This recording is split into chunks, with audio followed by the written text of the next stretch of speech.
aba dawladdiisii loo bixiyay madax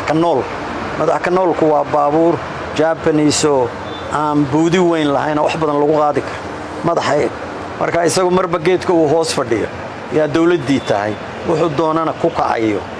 dhibaato badanna waa lagala kulmay noocantii waana xanuunkiisa iyo intii waa ma caafimaadkiisuna ma fiicnayna waa tibeerkii laga bedbedelay alaa xal arintaas annana waqti badan baan gelinay iga rumayso priority inaanu iyaka ku bilowno oo waliba علي عيسى عبدي ودور وين كلها باسمها خاتمه ودن هذا سبب الى هذا جوجا انستيتوت ايش ومدح كيهي اد بو غدغنا انان بونتلاند wuxuu aad isugu haleynay Abdi Wali oo saaxiibana reer Washington DC isla ahaayeen in aan laga quusan taasoo aad ugu dhaganaa waqti badan baan gelinay laakiin faroole iyo isaga iyo ka hadda jooga midkoodna waxaan ahayn aan kugu shirtago oo xamar markaan tago aan noqdo ana intan oo dhan iga tirsan yihiin wixii aan xamar ka rabo marka waa inaan ka helaa ama prime minister ama madaxweyne waa salaan dadka meesha jooga dadun loo isticmaalayo wax meesha yaala Puntland la sheegayay meesha ku murmaysa wax on the ground maamul jiro oo Puntland leedahay ma arkaysi ciidamo ay leeyihiin ma ay jiraan haddana meesha waxa quray ku haystaan waa un xildhibaanada marka la dooranayo iyaga magacawda xildhibaanadii dadka loogu tala galay 3 sano tarbay haydan yeeshaano mid iyakaaba markii horeba la tagay markii horana iyaga magacaabay haddadanna waxyaalaha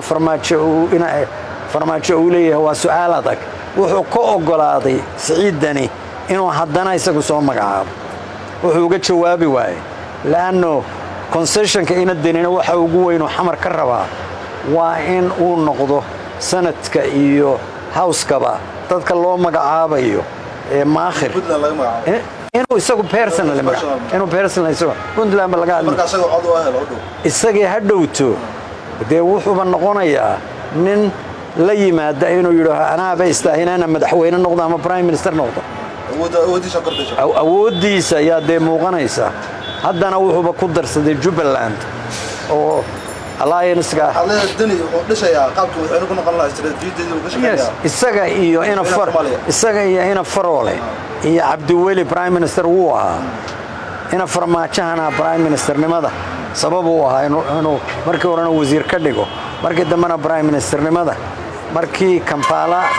la isku qabtay ee raba inuu isaga iyo faroole iyo Abdi Wali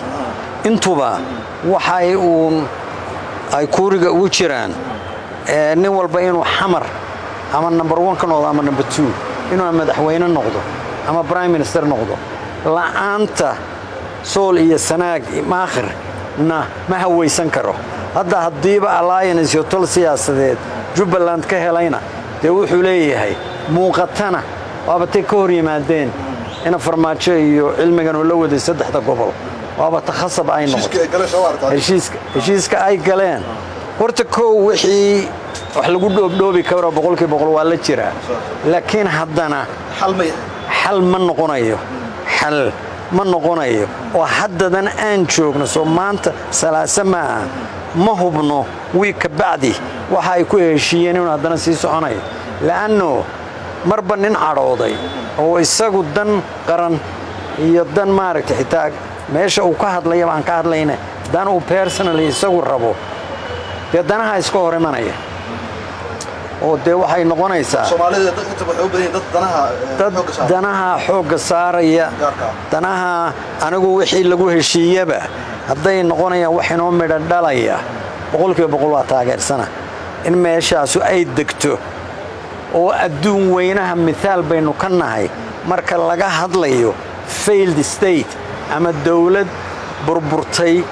oo wixiiba meesha ka baxday Soomaaliya ka koowa magaca adiga ma laga yaabaa inaad soo sharaxdo madaxweynaha Jamhuuriyadda Soomaaliya maya anigu han siyaasadeed oo dambe igu hadhay daabaanahay hogeeska Afrikana wax badan oo fursadaha hadda ka muuqda oo siyaalo badan oo taariikhdu waxyaalaha horeynan arki jirin baa inoo muuqda. Etoobiya lafteedii baa gelgelanaysa. Dadka hadda aaggan aan joogno ee maamulkan Soomaaliyeed oo haddaba ayba tahay meesha qudheen nabad iyo xasilooni ka muuqato. Waxaan cali ahaan qabaa Soomaali isu timaada door weyn buu ku leeyahay dadka dhulkan degan iyo dadka waqooyiga degan. Labada meelood meel ficil iyo xamaasad iyo shacabka ah oo Soomaali la isla raadiyo hadda Hargeysa iyo Jigjiga meel aan ahayn kama bilaabmayaan. haddii Soomaaliland madaxweynaha la siiyo caasimadda Hargeysa laga dhigaa qolata inay midoobi karaan labada wallaahi la islaba soo qaad sidaan maqlayo laakiin bahasha ku soo boodada laga fiican nimankanu dagaal bay galeen gariya gardarraba dadkoodana waxbay ku kiciyeen waqti qaadanaysaa wixii in fahamka dadka lagu noqdo oo si dhaba wax looga dhaadhiciyo oo loo tuso danta ay hadda intay haystaan inay u fiican tahay in ay mid weyn ka mid noqdaan iyaku ooba ay leadershipka la rabo hadday madaxweyne iyo caasimadiiba la siiyo dee laakiin laba ninoo qol madow isku xidhay arrintaa ma go'aamin karaan. dadkanna waa lagu beeray nacayb koonfur waa lagu beeray waa layna xasuuqay waa lagu beeray qabiil ahaan baa laynoo laayay waa lagu beeray wax rajo oo aynu ka leenahay meesha ma jiro. yaa ku beeray leadershipka SNM baa ku beertay. SNM waxay of course iyakuna waxay dagaal ku galaan bay rabeen haddaadan dadkaaga adaa yaqaana aadan jahayn karin oo wuxuu la qiimayn oo u tilmaamaynin dee halkanba oo analaf lagu dabamari karaa maahee dhibaatooyinka hadda Somaliland gudaheeda ku jira umaba gelayno laakiin waxay micno ku yeelan karaan oo iyaka laftoodu isku duubnaan karaan hadday wax Somaliland ka weyn ka mid yihiin oo danaha ay leeyihiinna iyaka oo ay soo jeedaan oo ilaahay caqli iyo xikmad haynagu wada manaystee ay xisaabtamayaan inay waxay diideen iyo waxay gol yihiin laakiin madaxweyne ku doonayaba ha noqdeen wada hadal rasmi ah oo kala leh heerar kala gooniya oo bahasho hadday tartiib u bilaabanto la isla ogolaado wada hadalkan wixii ka soo wada baxa aan sugno laakiin haddii laba madaxweyne ay ku sii isla soo qaadqaadi karaan waa meesheeda. waayo siyaasiyiinta inta badan hadda waxa kulmo waa siyaasiyiinta shirka ugu dambeeyay hadda madaxweyne Farmaajo iyo sidoo kale waqti uu gaaminaya madaxweyne Musabixi Solomon Dekan laftooda Farmaajo wuxuu ka cabsanayaa in waddanka hadii la kala qaybin lahaa Somaliland travel siin lahaa wuxuu ka cabsanayaa shacabka Muqdisho iyo sidoo kale shacabka Soomaaliyeed koonfureed Musabixi laftiisana si la mid ah inuu shacabka Somaliland sidaa sheegtay SNM inay ka dhaadhiciyaan in dadkan la xasuuqay inay Soomaaliya la midoobaan inay dadkan rabin labada dhinac soo muuqato siyaasiyiinta siyaasadii hadday taa tahay si fiican baad ba u dhigtay soo in la faguro oo si tartiiba oo hadday noqonayso technical committees hadday noqonayso wixii Soomaaliya arrimaheeda danaynaya oo si kalsooniya looga wada shaqeeyo laakiin nin safiira ama laba madaxweyne yaa yidhi wixii maanta ka dambeeya camankan iska shumaynaynaa waa isu soo boodnay ma shaqaynayso. xisbiyadii laftooda culays bay war xisbiyadii iyo shacabkii iyo saxaafadii iyo waxaan in la bisleeyo weeye in la bisleeyo yaa loo baahan halka ugu dhow wuxuu noqon karaa waxyaalaha haddaba lagu tuurtuurayo ee haddaba waxyaalaha la sheegayo waxa la yidhi madaxweyne inuu noqdo qof waqooyiga laga doortay inuu madaxweyne noqdo waqooyi kale maahe waliyaa reer Sheekh Saxaaq qof laga doortay inuu noqdo laakiin laba term ama saddex term baa la isku hayaa ma 8 sano ay noqono waa laba term mise 12 bay noqonaysaa waa saddex term yaa laga doodayay de waxaas waa quudan jiran qoryo u goro waa arrin aan la bislayn oo in la yiraahdo madaxweyne hadda lagaba marmo imsa jeero madaxweyne ama isagu ama kuwaas oo ahaanaya waxa ka horeysa inta ma maqasho la gaarin war wixii waxna aan qalana mindiyahana qarsano laga fiican dadkan u qancin buu u baahan yahay kuwa xamar jooga iyo kuwa halka joogaaba in badan oo xamar joogta war Soomaaliland iyo warkoodan jaqjaqadoo naga dhaafa waa aqaana waa jirta kuwa halkan joogoon oo leenaka iyo koonfurayso ma iman karno laakiin haddana waxaan ogahay labada dhinacba xidhiidho hoose oo ka dhaxeeya oo qolyo somalilaanta ah oo xamar dowladnimo iyo qarannimadaas maahee qabaa'ilka qaarkood ama xisbiyada qaarkood ku xidhan oo kala doodaya oo siyaala u arka wada shaqayntoodu inay danahooda ku jirto kuwa xaggaa joogaana kuwo laftoodu in badan oo hadda booramadan iyo khaasatan hargeysa xaasaskoodii kuwa ugu magac dheer xaasaskoodii iyo reerahoodii wuxuudi ay u joogaan haddaba bahasha dhuumaalaysiga laga fiican intaan soomaalidu midhayniyadaaba sagaaradu inaga fiicana waxay dhahaan waxaan qarsoomayn bay qaraysaa intay meel ku kaadido ama ku xaagto iyo ciid iyadaaba toilet traininka inagaga fiican innagu waxbaba haddii baadiyaha la joogo banka loo baxo waxbaba lama qarin macnaha inay isku yimaadaan si rasmi ah loo wada hadlo si rasmiyana loo hadlo wixiina la dhiso wixiina foundation uu yeesho asaas inuu yeesho wakhti bay qaadanaysaa dadkana loo bisleeyo la qanciyo waana qabaa dadka reer waqooyigu waa la qancin karaa anigu wataan xale ahaan qabo waa la qancin karaa waxa dantoodu ku jirto iyaga oo soo jeeda oo xisaabtamaya waa la qancin karaa laakiin bahal lala dhuundhuumanayo in shaki sii galo iyo nacayb mooyee waa in la sii kala fogaado mooyee waxay ku imanayso wanaagii ma jiro wax natiijo ka soo baxaya laanna waa ognahay farmaajo iyo abi iyo muuse biixi february waxay ku kulmeen Addis Ababa waxbaaba hadal baaba bilaabmay ka bacdina waaba tii Djibouti la isugu yimi khudbadihii la akhriyayeen waa maqlaynay waxa la leeyahay waa la isla soo dhaweeyay ee bulshada qolyahan international community-guna ay dhinacyada hayaan ay wadwadaana waa maqlaynaa wixii la isuma keenayo marka run ahaantii opportunity waa muuqdaa laakiin si degan oo xikmadaysan in looga doodo oo loo lafaguro oo iyada oo la miir qabo wixii lagu heshiinayay markaa lagu heshiiyo waayahay doorkiina idinka dhaqaatimatiin nacam doorka iyagu wuxuu yahay annaku somalilandna dhul ahaan waa nahay taariikh ahaanna waa nahay laakiin haddana dee qabaa'il baanu nahay qabaa'il ingiriisku wada xukumi jiray waxaan la ogayn dadkaas sool iyo sanaag u dhashay ingiriiska heshiis lama gelin dagaalkii maxamed cabdilla xasan yunbay dhulka ku soo galeen qabaa'ilka kale sayla ilaa laga gaadho ceelaayo qabiil walba oo degani oo reer sheekh saxaaq iyo warsangeli heshiisyay la saxeexdeen xuduudka caadiga ahaa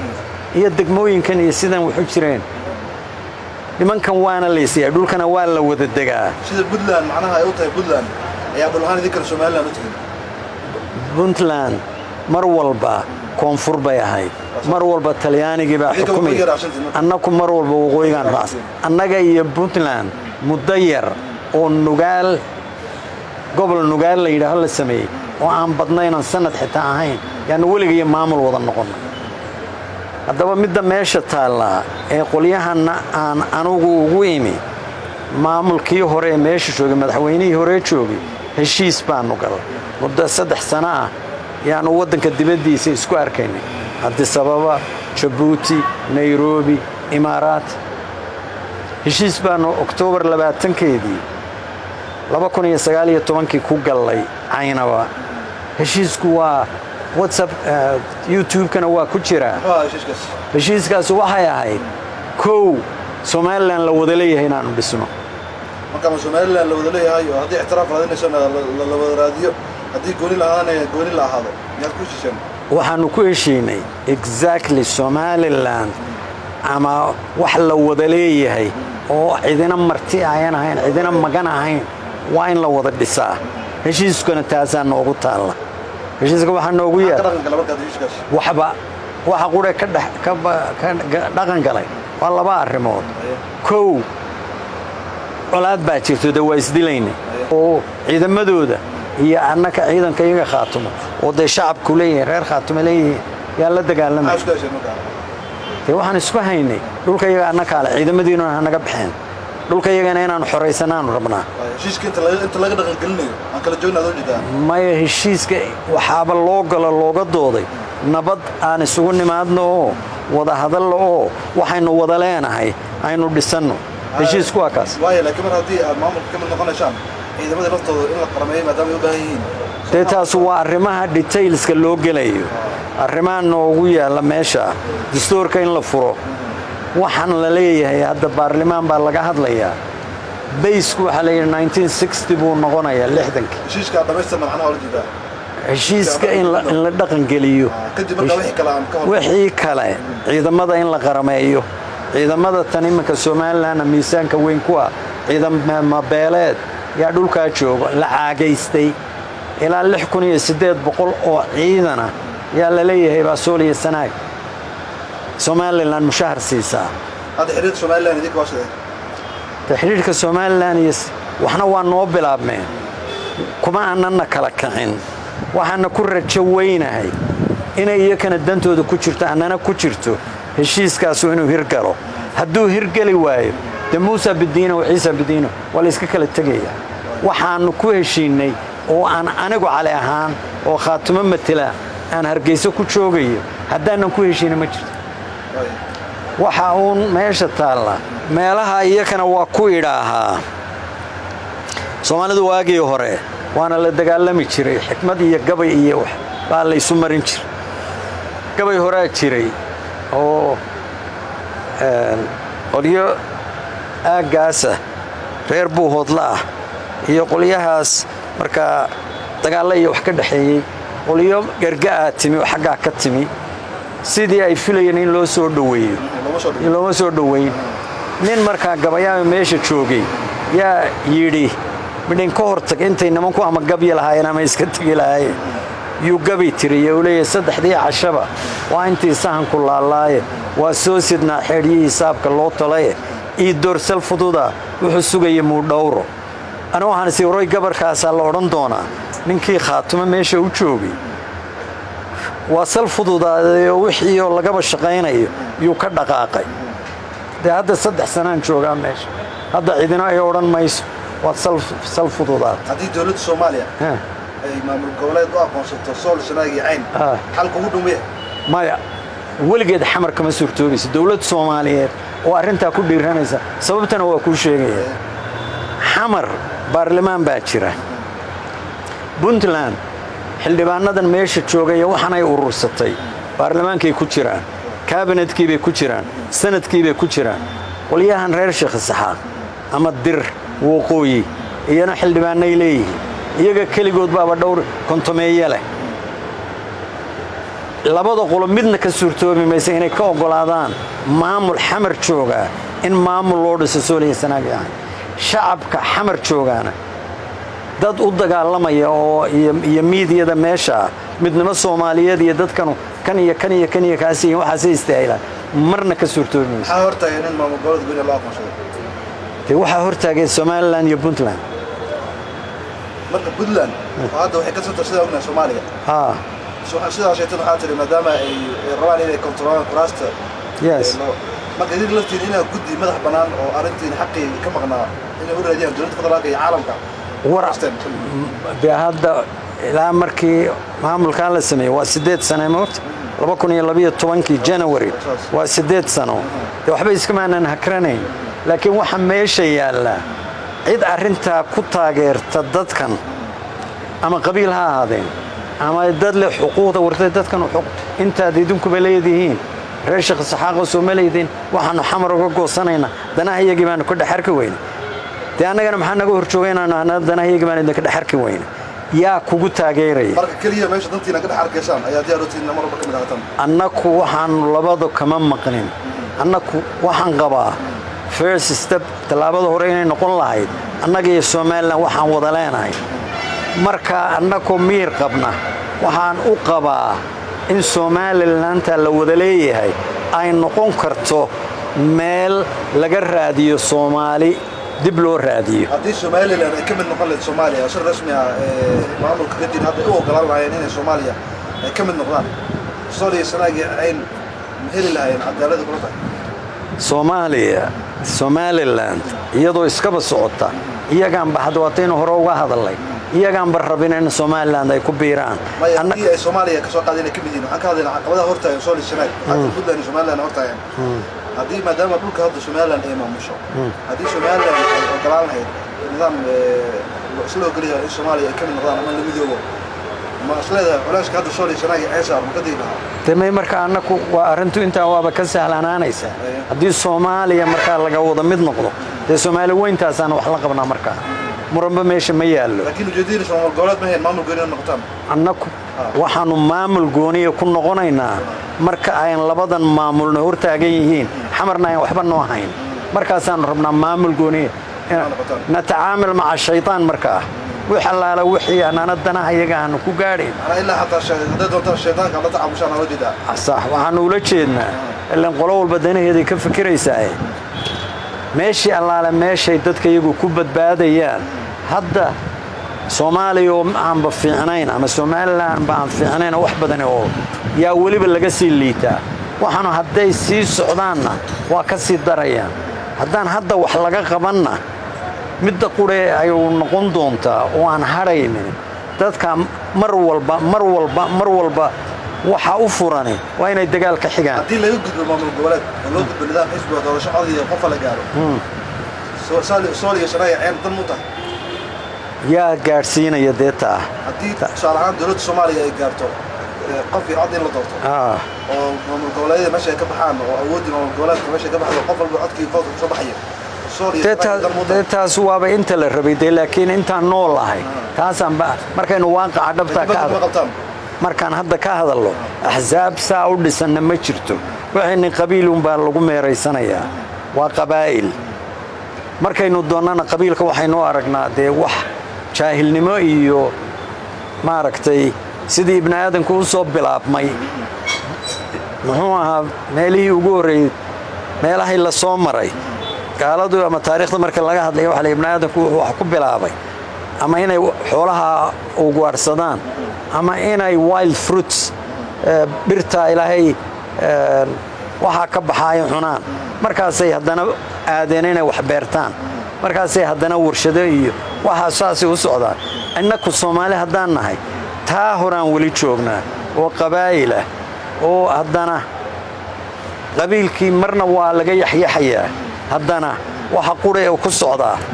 oo aan meel ku joogsanayn oo aan horumar badan lahayn waa taa qabiilka arinta oo marka anaga iyo Somaliland haddii aanan heshiin aniga dad baa mas'uuliyadii dhiibtay madaxweynahan u ahay waxa waajibkaygu yahay iyaka intaan ku noqdo inaan idhaaho wixii aan ku maqnaa suurtoobi waayay laakiin haddana waxaan rabaa laabta cid ii garaacaysa ma jiro xamarna waxba kuma maqnaa Puntlandna kuma maqnaa in waaqaci markaa uu noqdo inta midna kama haynee maxaa inoo dana in dib loogu noqdo shirweyne la isugu tago isaga laftiis dadkan intooda badani tusbax bay wataan abtirsiina laakiin wax laala wax loogu hayo oo Puntland iyo xamar ugu haysaa ma jirto halkanna iyaga qudhadoodu dadka xooggiisu dadku ilaa ceergaabo ilaa danood iyo wardheer iyo daadsan yahay halkan qudhadeedana wadaadkii muxuu yidhi tayday cuslaysay maxaan tarin inay cawdo idinka laftiinni yaa deer raba wixiina inaad dhistaan laakiin anigu waxaan qabaa wixii halkan aad ka dhistaan iyo wixii Ethiopia ay ku dambaysa inay noqonaysa inay aad u taabanayso waxay Soomaaliya ku dambayn doonto waxa la magacaabay wasaare cusub wasaare cusub muxuu soo kordhin karaa Soomaaliya maxaad ka taqaanaa wallahi inaan personally aqaan ma aha waxa quru soo kordhinaya waliyahan farmaajo ku kacsanaa ee magac qabiil ugu kacsanaa horta waa ka kala degayaan oo nin reer galmuduga yaa la magacaabay awal tolis ururiyay oo guud baa jiray kii inta la filayayba kulli waa lagu kala hadhay waaba laga yaabaa markaa intii muddo inuu fursad u helo in uu wax ku dhiso doorashadana kolley doorashadii nimankii ugu qaylad badnaa lahay doorashada saacad dib looma dhigayo yaa hadda waxay leeyihiin dee technically waxba ma suurtoobaya November baanu qabanqaabadeedii galaynaa oo doorashadii February baa la qabanaya dee kuma suurto even hadday noqoto one person one vote qorshayaasha farmaajo hirgal karaan qorshii farmaajo ee qofku fardi qof walba inuu cod leeyahayna meesha ka baxday doorashadii wixii ay iyaku ku dagaalamayeen dib ha loo dhigay isagaaba ogolaaday haddana iyakii baa leh technically ma suurtoobayso marka waa la isla jala butaynayaa meel ay salka dhugi doonto ma naqaano laakiin ilaahay waxaan ka rajaynaynaa bal waxa ay ku sii heshiiyaan oo wax ku sii wadaan oo doorasho kulley waxaan anigu qabaa ugu yaraan sanad dambay qaadanaysaa ninkan prime ministerka ahna isaga qudhadiisaaba waqti u baahan uu isku tuso nin wax qaban kara qoflanta muddada hada tamay hadda waaba doorasho loo dareerayaaba hadda November yaaba axsaabti inkastoo la dhigay xisbiyadii waa laga tagay haddana indirect waxay noqonaysaa intii hore 4.5 la aado hadana 4.5 laftiisi yaan heshiis lagu ahayn oo sidee yaa qabanaya wali waa la isku haystaa waaba la sheegay meeshii la lahaa sanadka hadda waxaaba magacaabaya nimanka gobolada maamula ayaa jooga madaxweynayaashaasa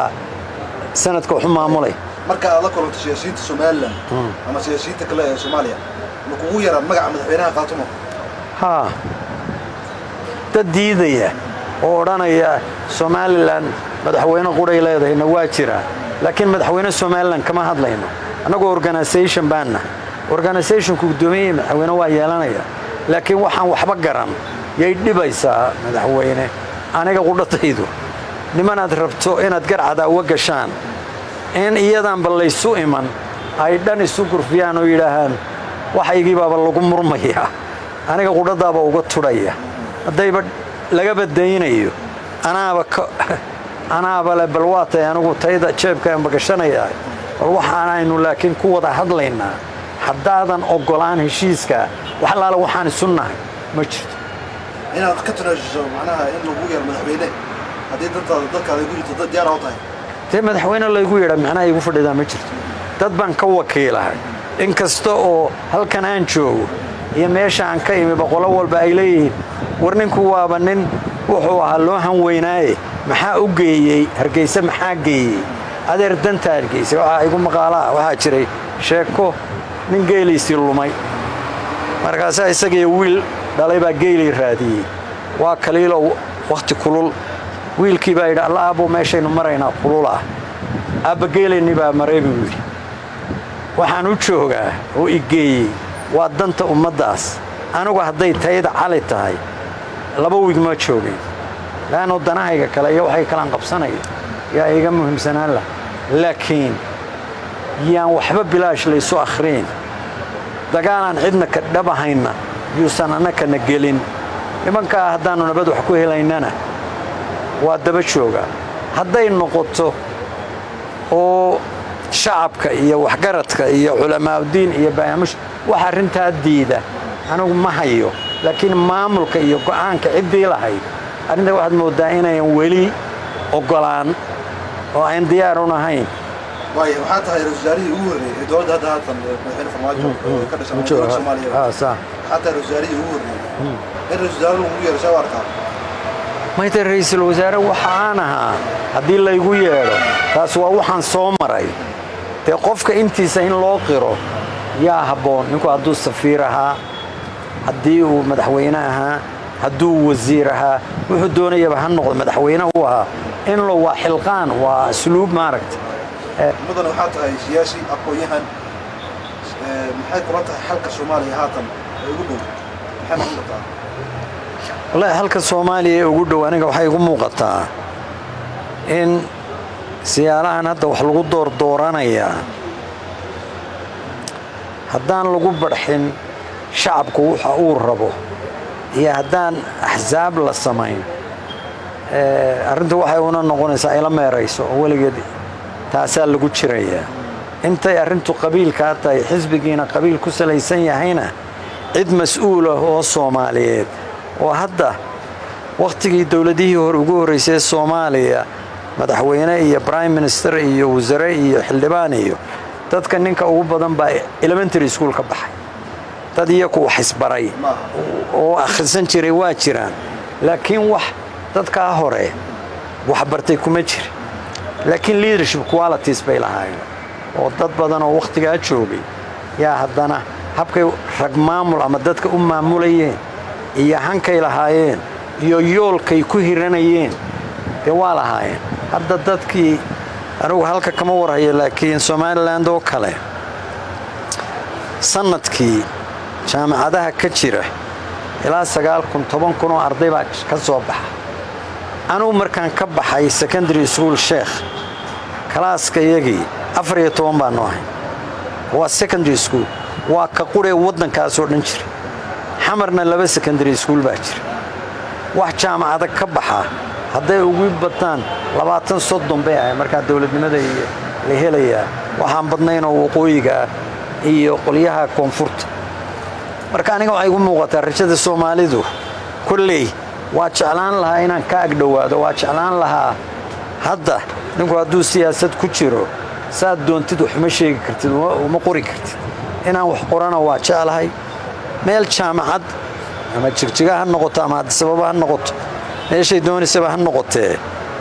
haddiiba arrinta aan wadaa ay shaqayn weydo waa jeclaan lahaa meel aan u rogto geeska Afrikana aanan ka fogaan oo arrimahan ka socda ama warkeeda inaan hayo ama aan wax ka qoro waa jeclahay hadda waxa ku soo tahay dawladda Soomaalida tan isbeddelka dawladda ku noqdo isbeddela wallahi de runtii waxa aan maqlaaba horta nabadda ugu weyn laakiin de halkan kuma go'na waxa sababa ka socda halkan nabad hadda waa muuqataa oo gobolka qura ilaa heer nabad ka jirto way horana markii horeba Soomaalidu de waa ahaayeen shantii qowmiyadood ee maamulka iyo waxaan dhisay laakiin effectively maamulka qoliyaha TPLF ay dhiseen wuxuu ahaa maamul highly centralized oo wax walba awoodoo dhani ay taalo Addis Ababa waxaan u malaynayaa hadda siday wax u socdaanna waa ilmi roganaysa waa foolanaysa laakiin waxay dhali doonto runtii wax gooni u ah kilanka ma noqonaya iyo ismaamulka Soomaaliyeed waa waxa sida Ethiopia iyo geeska Afrika oo dhan wax ku dambeeyaan laakiin hadda jabhadii iyo maamulkii inay wada shaqaynayaan oo laba xisbi ka inay la heshiiyay oo understanding uu jiro oo maamulkana xisbigan xaakimka uu ka mid yahay qolyahan jabhaduna xisbi mucaarida ay yihiin laakiin Addis Ababana iyo xagga sarana in la isfahmay ay heshiiyeen halkanna de maamulka ay heshiiyeen oo ay hadda wax carqaladihii ay muuqan taas runtii waa ka isbeddelka ugu weyn muuqdo iyo nabadan de dhulka taala oo hadda haddii jabhaduna meel si ay wax u aragto maamulkana si kale u arko waxay u noqon lahayd de jugjug meeshaada joog waa xilliga wasaaraha Soomaaliya adeeg sida ogna waxa yaraa mas'uuliyiinta federaalka ee ku jira Soomaalida hadda waxa ku jira federaalka mas'uuliyiin waxa jira mas'uuliyiin Soomaali ah oo xeer federaal ku jira way ka mid tahay wasiirada federaalka sida iyo mas'uuliyiin kale may waa runtii dadka dhex muuqda waa jiraan oo especially Ahmed Shide de waa nin Soomaaliya nin maamulka ka dhex muuqday oo Soomaaliya oo marka ilaa hadda mar walba ama wasiir hore maraan anu kala kulmay Addis Ababa wasiirka gaadiid iyo majxubu waaga madhinaha warfaafinta email buu ahaa kabacdi wasiir ku xigeen maaliyadda haddana waa wasiir ku xigeenka maaliyadda wasiirka maaliyadda marka waa positionska ugu culus ee habka federaalki waana ku faraxsanahay nin Soomaali inuu awoodahay aad iyo aad baan noogu faraxsanahay filsan oo kale oo gabadh dhalinyaro oo wax baratay oo active ah oo ku dhaclay oo isa soo saartay inay ka mid tahay aad baan ugu faraxsanahay aad bay u dhirigelinaysaa in badan oo Soomaaliyeed qof Soomaali oo dhowr iyo 30 jir ama 40 gaari dhalinyaro ma aha cimrigeenna intaynu ku gaarna ama average afartameeya waxaa leedahay boos weyn oo haweenkii iyo carruurtii dhallinyaradii meel ay mithaal u noqon karto dadka madoobay hadda gabadhaas la yidhaah Kamala Harris